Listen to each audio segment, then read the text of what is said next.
Even one down the sideline, and he's got Castillo over the top. Big down the sideline. Touchdown. His signature move and his signature performance. Allen, big ball one more time. 58 yards this time. You're listening to the Bruin Bible. This is your host, Will Decker, bringing you UCLA football content all throughout the year for LA Football Network. Man, what is up? It is a rainy Wednesday evening here in Los Angeles. It took me about an hour to get home via traffic. But you know what cheers me up? Coming on the Bruin Bible. And we have a Cook crossover episode. Mr. Wayne Cook joining us once again, man. And just, we're so lucky, man. We've had 4 straight weeks of the Cook crossover. Madman and I have been so lucky to do this. Just big news after big news has been coming out of UCLA football, Wayne. Very exciting time within the program. A couple of big name hires. I think we got to just jump into it right away, Wayne. Juan Castillo coming in as the offensive line coach. Tim Drevno departing. You know, I think this is very interesting to say the least. I really like it from a standpoint, and Madman and I talked about this in the previous show. It's alignment on everyone knows what they're doing. Everyone's on the same page when it comes to it. Castillo, longtime offensive line coach in Philly with Andy Reid. But what's very intriguing as well is he was the run game coordinator under Eric Bieniemy last year for the Commanders. We have a guy coming in who knows what they want to do, knows exactly what Bieniemy is looking for from the offense with a former relationship that's now going to be playing out at UCLA, and just allowing it to get on the field and seeing what is possible for UCLA football moving forward. First and foremost, how are you doing, Wayne? And how are you feeling about this Juan Castillo hire with Drevno departing from UCLA? So first, guys, it's always a pleasure. And let's be honest. I usually text you guys. So I'm like, come on, when are you gonna have me on next? I have stuff to say. I want to talk. You know, it's weird. You guys, I spent the last 45 minutes listening to Deshaun Foster with Yogi Roth on his podcast. Yeah. And one of the things I loved about it is, you know, he kind of reiterated something I've said to you guys before, that this isn't broken. Like, I know we've talked about it, but when you pay attention to what some people think out there, they act like, you know, this ship is sinking and that it's a rebuild. And they brought it up on the podcast, and Yogi asked a great question, and then Deshaun answered it very, very well. It's like, we've been real close. And this offense has been very good. I mean, just look at the way it's like they're not going to just abandon the way they've been running the football, because they've been one of the best rushing teams, you know, going all the way back to Joshua Kelly. So I really enjoyed not just me, because, yeah, I get to be around the program and I talk to people, but, like, you know, sometimes I'm just like observing as a football analyst. And I'm saying, like, listen, I don't think it's going to be too drastic. I think they're still going to do the things that worked, but they're also going to tweak it. And that's exactly what Deshaun said. So he said, we're going to tweak it. We're going to make it better.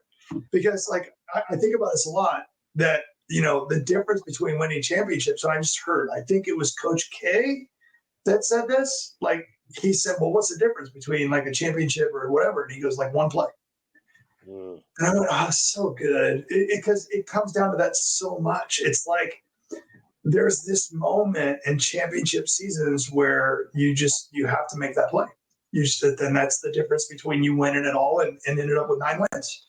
And so, or, you know, it could be that simple. I mean, I even look back to my Rose Bowl season and shoot, we lost games by 1. We lost a game by 2. Like, everybody I talked to from that team's like, man, we should have been undefeated.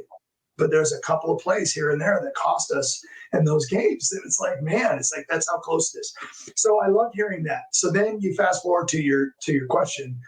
You have Deshaun Foster, who hinted in this interview that I was just listening to, Bieniemy wasn't the guy yet.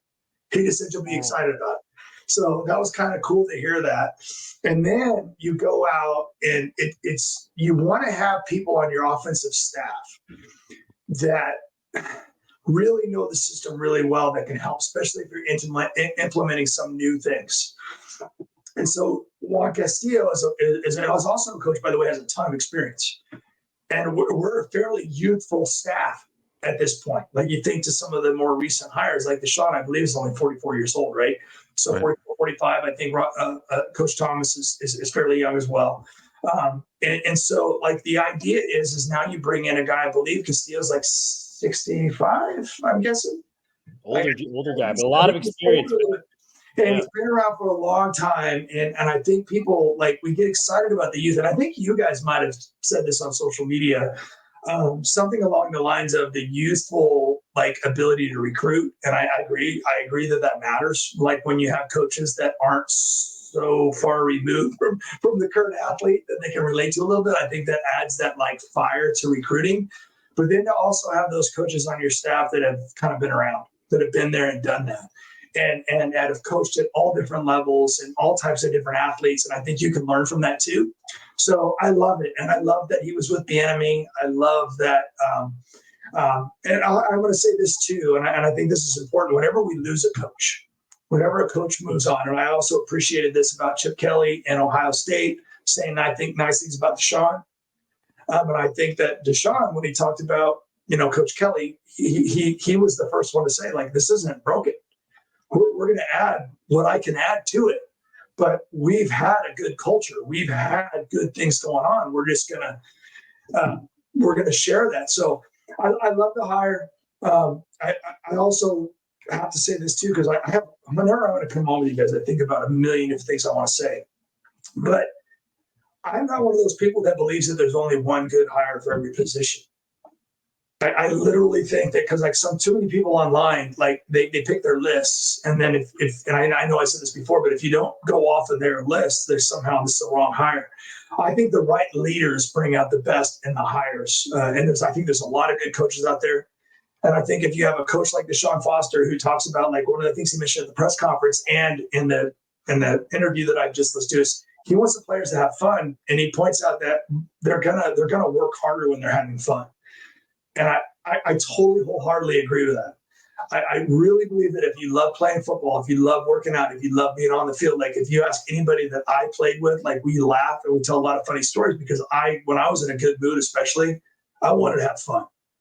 Like, that sometimes meant cracking a joke in the huddle during a game in front of 75,000 people. Like, to me, that's fun. That's what makes football great. And if you're that type of person, you're going to work harder.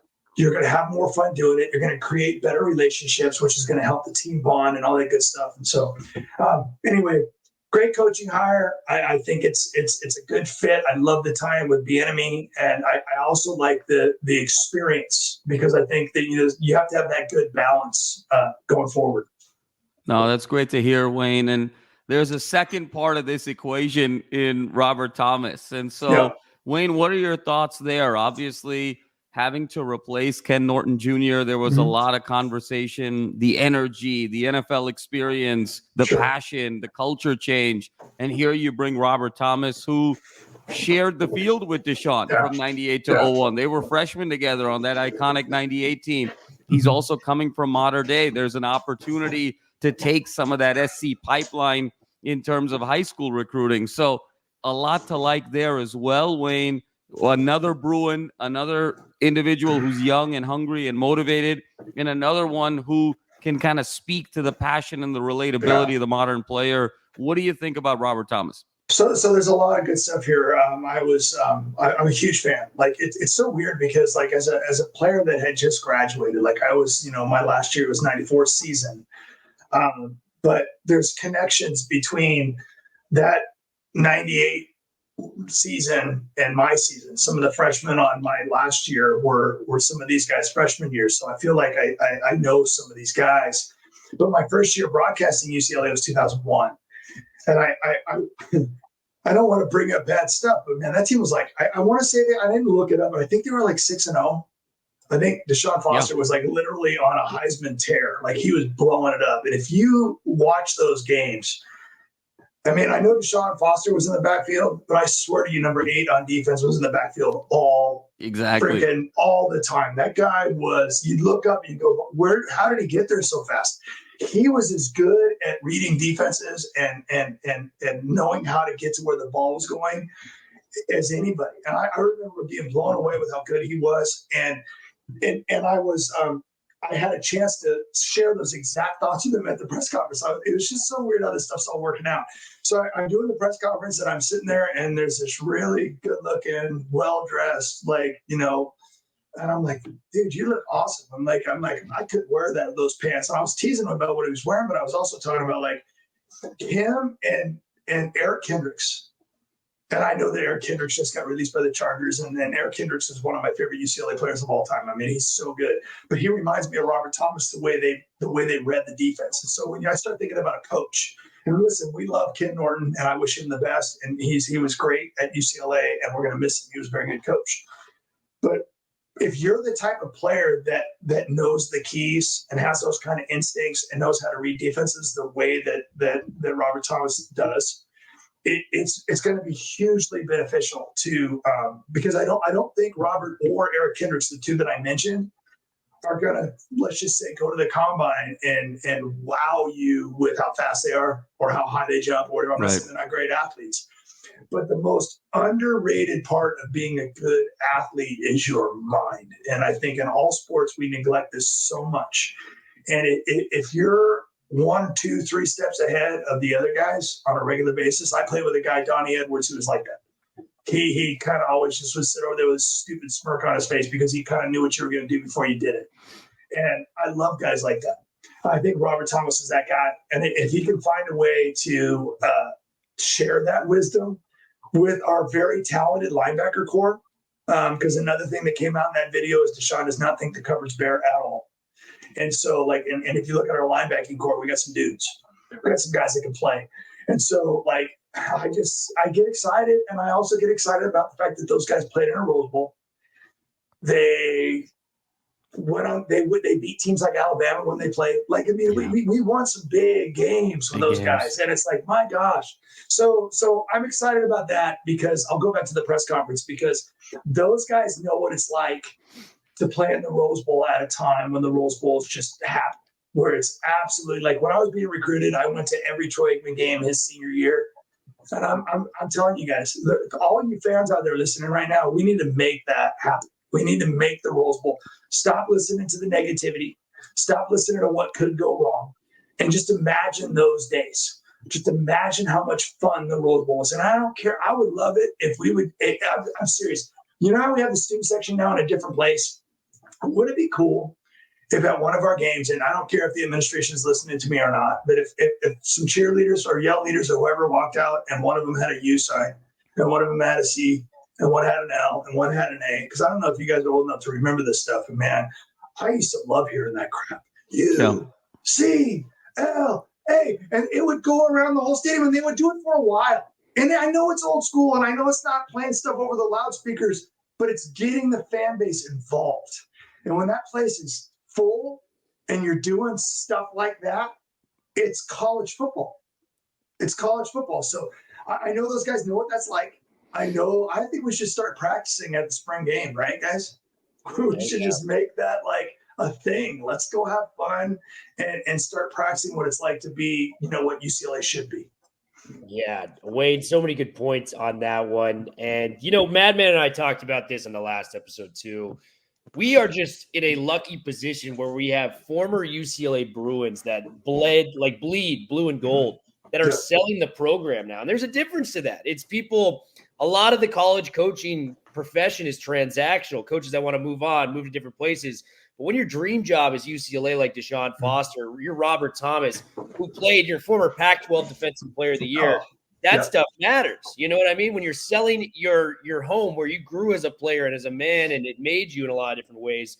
So, one, I want to say, how much of that impact do you think that will help for recruiting? And two, Wayne, I don't know if we've talked about this before. What was it like to get recruited by Terry Donahue and Homer Smith in your time? What was their selling points to you to come to UCLA back in the day when you were coming up in the recruiting world? So first, the first part of that question is it's huge. Like, I really do believe that every coach, remember Carl Durrell and Rick Neuheisel are both guys that bleed. They're Bruins, and they gave it everything they had. I'm going to say that since those two have been our head coach, we've stepped up our game a little bit when it comes to, or quite a bit actually, when it comes to facilities. And like, trust me, guys, they were still in our old locker rooms. We were still a ways off on keeping up with what everybody else was doing. We've done a lot to close that gap. So that's important. But having people that know that, because remember back in those days, we still had to recruit students, right? It's maybe in the early 90s or in the 80s, the requirements were a little bit less. I don't know. I've heard stories, but like we still had to recruit like people that went to school. And it's always made that pool smaller than what other people's deal with. But we still have players from UCLA in the Hall of Fame. We're still on the top, lists for all time players in Super Bowls and all time players in in the NFL. And like we're still in that top 20 world, like for as long as football's existed.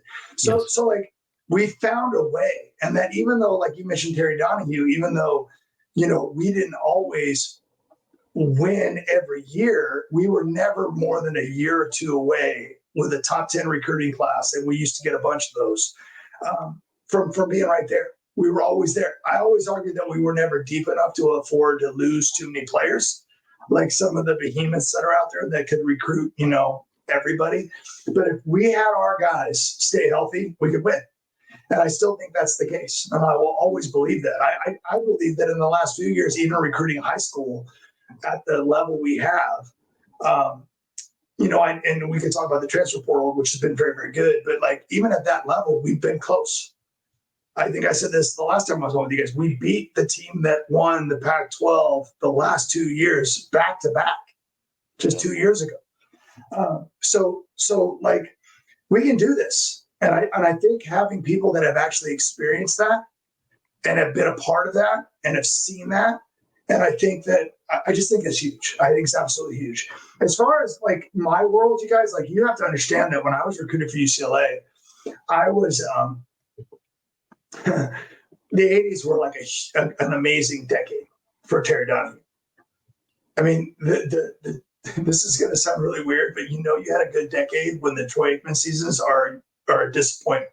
Yeah. And I only say that because we lost SC twice with him. And by the way, Troy, I love you. In my opinion, you're the best quarterbacks ever played for UCLA. And I don't even think it's debatable. And I love K too. I do. And you're right there. And John Schar's right there. And Mark Harmon, I love you too. All these guys are so great. But yet, what do most of those guys have in common? Most of them won a championship for UCLA and they played a Rose Bowl. Okay. So Troy Aikman was 10-2, and they won a great Cotton Bowl, and they were amazing seasons, but they weren't Rose Bowls. They had gone to 3 Rose Bowls that decade. Then you go to my decade, and we had a little bit of a dry spell, but we had a lot of good players, and then we go to the Rose Bowl my junior year and played the '84 Rose Bowl, and then Donahue retires, but a lot of his guys were on the team that played in the next Rose Bowl. Yep, exactly. So like again, 5 Rose Bowls. And that's not counting the 2 Troy Aikman teams. That's not counting a 9-3 Tommy Maddox team that was very good and very fun to watch.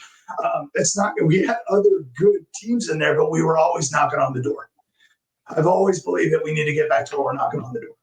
We need to be, and every once in a while you're going to knock it down. And I think that's realistic for UCLA. And I think though, so when I was recruited, it was funny. I knew that you had to go to UCLA and compete. We had amazing classes. I was being recruited Troy Aikman's senior year. And those teams were so loaded, you guys. I didn't even know any better. I was like, oh, UCLA's recruited me. This is awesome.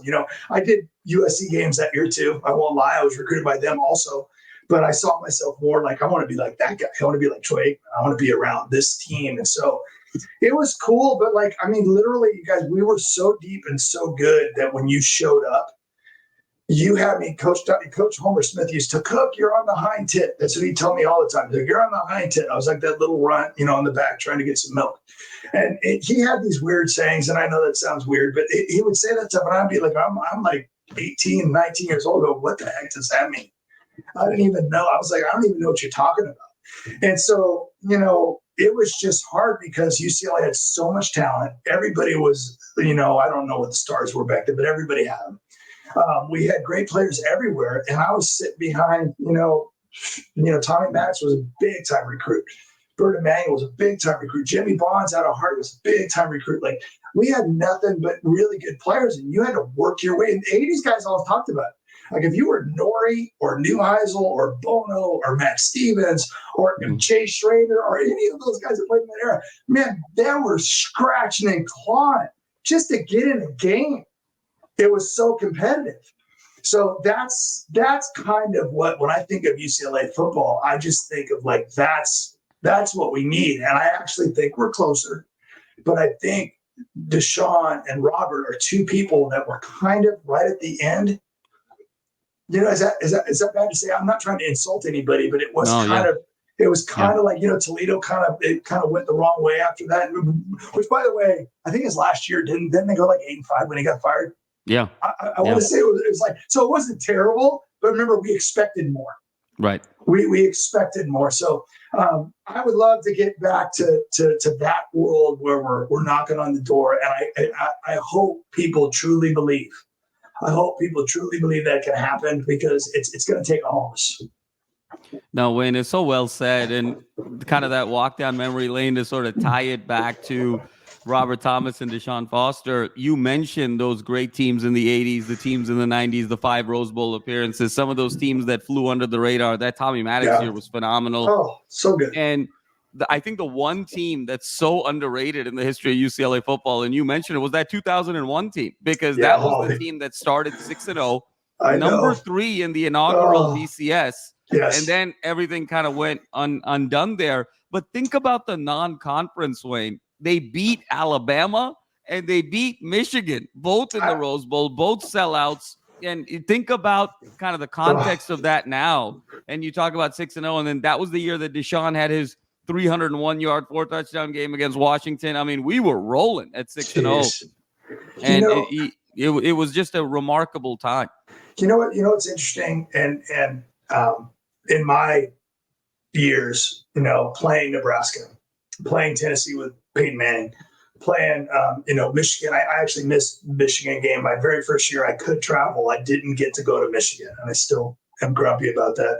But we got to go to Tennessee and play there. Like we used to have at least 2 of our 3. Even my Rose Bowl year, we played a ranked BYU team. We played Tennessee, I believe, and it wasn't Tennessee. Anyway, we played Nebraska with Tommy Frazier. I mean, it was like the Rose Bowl used to be. I mean, I remember I went to the Troy Aikman Nebraska game where we kicked their kick, and those Nebraska. That was when Nebraska was like legit. There was a hit in that game by Matt Darby where he almost killed a guy. And I still remember how crazy the crowd went. And like you mentioned that around UCLA, people, the Darby hit. Like it was that game at the Rose Bowl with 90,000+ people. Like, we haven't had a schedule like that. And remember, just go back a few years ago. Remember when we had Oklahoma and Cincinnati in the same non-conference? And people were like, well, Cincinnati. I'm like, well, those Cincinnati teams were really good, like really good. We would have like a real first few years of Chip Kelly. We had like legit non-conference. Well, we're kind of starting to get back to that. Like these next few years, we're going to have some real. I mean, I even think if you look down the road, we got Georgia out there. We've got some games. I don't know how much is going to change, by the way. And then you throw in the new, I hate saying this, Power 2, because it's really not. I know people say that on social media all the time. But like when you start getting into conference games and stuff like that, if you can't get excited about the teams that are going to be coming to the Rose Bowl, what I'm really getting at here is it reminds me of that time. And I remember, because I said I was on the sidelines for those 2001 games. Like it was like I remember that vividly. Like that's what people should want to come to UCLA to be a part of. Absolutely. We're going to play big time opponents. We're not going to be afraid to schedule someone that might beat us, because that's what makes the Rose Bowl fun. And we're going to go out there. I swear to you guys, the Rose Bowl season that I played in, when we lost to Nebraska by 1, we became a championship caliber team. Yeah. Because we played an elite team with elite players that was going to, be right there with Florida State in 1993 for a national championship. We played with a team that could beat anybody, and we lost to them by 1 freaking point. And most of us think we should have won. Yeah. And it was like we woke up the next morning, but you know what? We could win. And we started winning. And I think that happens, and it could happen today too. You get out there and you get to go on the road and play LSU. That's going to be a huge moment. There's going to be a ton of huge moments, but like those are moments where instead of like being that person that sits in their chair in their basement on their computer going, oh, we've got no chance. They have so many. No, screw that. Let's go hit them in the mouth. We already did it once. You know what I mean? Let's go hit them in the mouth. And that's what UCLA football is about. Get excited about playing those big time games. Man, it's going to be interesting, too, because our back-to-back road games. So yeah, we start out at Hawaii, and then we go to the South in Louisiana. And then our third road game, our kind of induction into the Big Ten, is Penn State. Are you kidding me? Yeah. Intimidating places. I mean, if you're a player, though, you want to play the best. You want to play in the best environments. So it's going to be exciting. A lot of exciting stuff coming with this Deshaun Foster hire. Wayne, thank you so much for coming on again. I think we nailed it with Juan Castillo on the offensive line. I think we nailed it with Robert Thomas. I'm excited to see what Castillo and Thomas do with the likes of your Holsteges, your DeGiorgios, and your Madranos, and Olufemi Oladejas, and what they can bring to the table and how they're going to recruit moving forward. Wayne, thank you so much for coming on again, man, and joining us on the Bruin Bible. You guys, it is absolutely always a belt blast. I know you guys are excited. Spring ball can't get here fast enough. Oh, no kidding. And by the way, you guys, we get to go out and just watch. Like, I mean, I know I always get to be on the field, but you guys get to be right there, I think. I wonder where they're going to let everybody, because they said it's open, right? What a soft flex, Wayne. You know, Wayne's like, I get to be on the field and you guys will be around. I love the soft flex there, you know. Well, I don't want to have to look up and see you up in the parking lot. Like, I don't know how it's going to, I mean, because it really is like, you guys don't know this. Like, there used to be bleachers. Like in the and people would come and sit in the stands and watch practice whenever they wanted to. Wow. So it'll be interesting to see what come out and watch. It'll be interesting to see what that looks like. Will everybody be up in Lot 8? I don't know, but I don't know about you guys, but I think that's cool. It's going to add excitement to the team. If it's open, and a short little segue here, we were closer to the parking lot because we didn't get access, but it was actually the better spot because we got to see the quarterback battle. You could see, yeah. Quarterback battle play out last year. Dante, Gardner, Schlee, and all those guys. It was awesome, man. But Wayne, thank you for coming on, man. Always a blast. Let's have you on again soon if you're up for it, man. Always up for it, guys. Thank you so much.